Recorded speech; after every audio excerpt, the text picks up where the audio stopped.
नमस्कार, न्यूज 69 में आपका स्वागत है। मैं हूं आपकी सतंगिता। चलिए बढ़ते हैं खबर की ओर। मुख्यमंत्री डॉक्टर मोहन यादव के भोपाल स्थित कुशाभाऊ ठाकरे सभागार में डॉक्टर विष्णु श्रीधर वाकणकर राष्ट्रीय पुरस्कार समारोह एवं राष्ट्रीय संगोष्ठी का शुभारंभ दीप प्रज्वलन कर किया गया।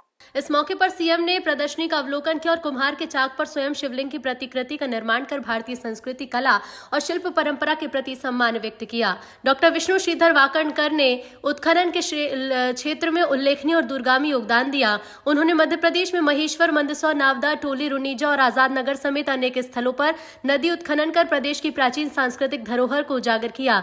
डॉक्टर विष्णु श्रीधर वाकणकर अनेक प्रतिभाओं के धनी थे। उन्होंने जीवन में अनेक उपलब्धियां अर्जित की। संगीत, मूर्तिकला, चित्रकला, पुरातत्व समेत विविध क्षेत्रों में उनका विशिष्ट योगदान रहा। विशेष रूप से फॉरेस्ट और मानव इतिहास के अध्ययन क्षेत्र में उनका कार्य सदैव स्मरणीय रहेगा। सच में आज का ये दिन अद्भुत है, जब 30,000 साल पुराने और यूं तो लाखों साल पुराने ऐसे उत्खनन के इस बड़े क्षेत्र में उन्होंने जो काम करके दिखाया। वाकणकर जी ने महेश्वर, मंदसौर, नावदा, तोली, इंद्रगढ़, मनोटी, आवरा, कायथा, आजाद नगर, इंदौर, दंगवाड़ा, रुनीजा ऐसे कई जगह उत्खनन और अध्ययन का कार्य किया है।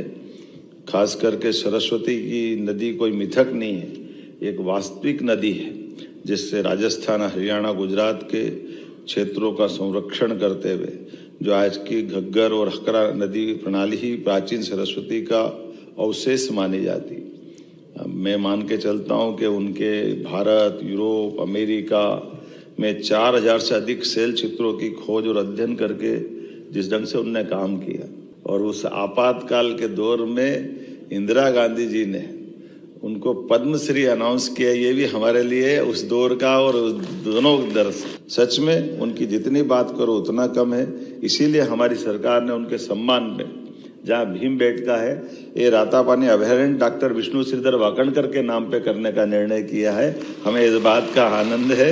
इस तरह से उनके उस योगदान को स्मरण भी कर रहे हैं, और ये एक तरह से फॉरेस्ट के लिए भी उनका नाम गया। अभी जंगल वाले क्षेत्र में वाकणकर जी बचे थे, तो उनके कामों के आधार पर वो सब क्षेत्रों के साथ साथ वन विभाग में भी उनका काम का उल्लेख उनके नाम से जाना जाएगा। वाकणकर जी का कितने प्रकार से स्मरण करो, क्या एक व्यक्ति में कितनी प्रतिभा हो सकती है। और वाकणकर जी के उस सुदीर्घ अपने स्वर्णिम जीवन काल के अलग अलग मुकाम, अलग अलग पड़ाव, वो जो जुगलबंदी के माध्यम से उज्जैन की गाथा गाते गाते जो कल्पना की गई है, सितार वादन, संगीत का उनका अपना बहुत अच्छा अनुभव, संगीत के जानकार, और कितने अलग अलग प्रकार के लोगों को उनके साथ जोड़कर उनके जीवन की दिशा बदल दी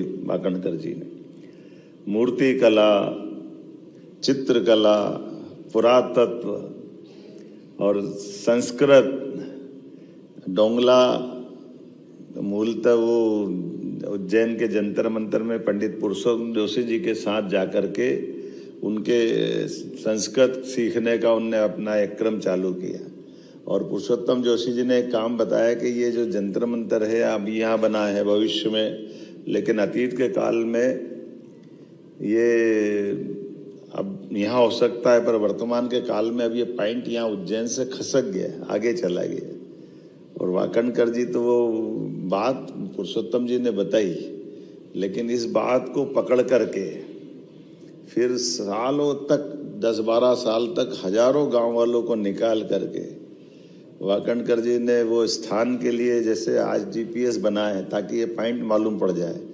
अब ये कल्पना ऐसी थी कि पृथ्वी मान लो एक बाल है, उस पर 2 धागे लगाओ, एक ऐसे और एक ऐसे, ये यामोत्तर रेखा हो गई और ये मध्यव्रत रेखा हो गई, दोनों का क्रॉस बिंदु जो है ये सेंटर पॉइंट है पृथ्वी का, और ये सेंटर पॉइंट आगे पीछे खसकता है। तो ये खसकते हुए उज्जैन से लगभग 30-35 किलोमीटर दूर चला गया है उत्तर की दिशा में। अब ये बोलना और बताना सरल है, लेकिन इसको सिद्ध करना बड़ा कठिन है। और 21 जून 22 दिसंबर को सबको गांव के अंदाज से काम करा रहे हैं, तो 1, 2, 3, 4 ऐसे नहीं, कम से कम 2500 गांव में लोगों को, हजारों लोगों को दिन में 12 बजे सब अपनी अपनी कागज पे लेकर के सूर्य कब अपनी कक्षा एक तरह से मध्य में ला रहा है, वो निशान बना बना करके लोग कागज पे हजारों कागज इकट्ठे हो जाते थे और वो हजारों कागज लेकर के फिर अपने पास आते, फिर महीनों उसमें ढूंढते कि वो शुद्ध साहिब कहाँ है, शुद्ध कहाँ है। और ये एक दिन नहीं, साल में 2 बार में हजारों कागज निकालते निकालते अंततः वाकणकर जी ने इस बात को निकाला कि ये डोंगला नामक स्थान है जहां वर्तमान का ये शुद्ध समय का पॉइंट जो उज्जैन में था वो खसक के वहां पहुंचा है। अब ये अपने आप में ऐसी बात है। अब जनार्दन नेगी आज के समय में पुरातत्व के और खास करके इस पूरी चीजों के जानकार भी है और इसे वो उन्होंने कहा कि ये पॉइंट बगैर साइंस के कैसे खोज सकता कोई आदमी। फिलहाल इस खबर में इतना ही। आप बने रहिए न्यूज़ 69 के साथ। नमस्कार।